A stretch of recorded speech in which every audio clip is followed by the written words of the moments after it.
मैं श्री कृष्ण हूं और अब मैं तुम्हें वह सत्य दिखाने आया हूं जिससे तुम अब तक नजरें चुराते रहे हो।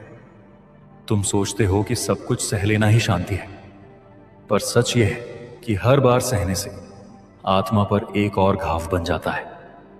ये घाव दिखते नहीं, पर समय के साथ तुम्हारी मुस्कान खोखली कर देते हैं।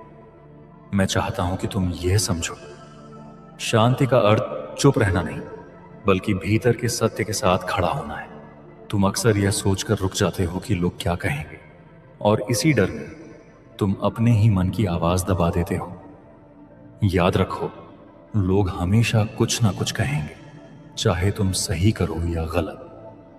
पर जो व्यक्ति अपने निर्णय दूसरों की सोच पर छोड़ देता है, वह स्वयं को धीरे धीरे खो देता है। अब समय है कि तुम अपने मन की सुनो, क्योंकि वही तुम्हें सही दिशा दिखाएगा। मैं देख रहा हूं कि तुम बार बार खुद को साबित करने में थक चुके हो। हर रिश्ते में, हर परिस्थिति में तुमने अपना 100% दिया, फिर भी तुम्हें कम आंका गया।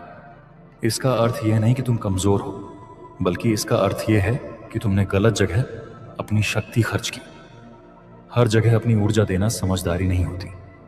जहां कदर ना हो, वहां रुकना मत।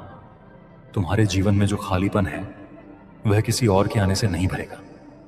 वह तभी भरेगा जब तुम स्वयं से जुड़ना सीखोगे। जब तुम स्वयं को स्वीकार कर लोगे, तब किसी के जाने या आने से तुम्हारी नींव नहीं हिलेगी। यही आत्मबल है, यही सच्ची स्वतंत्रता है। मैं चाहता हूं कि तुम इस शक्ति को पहचानो।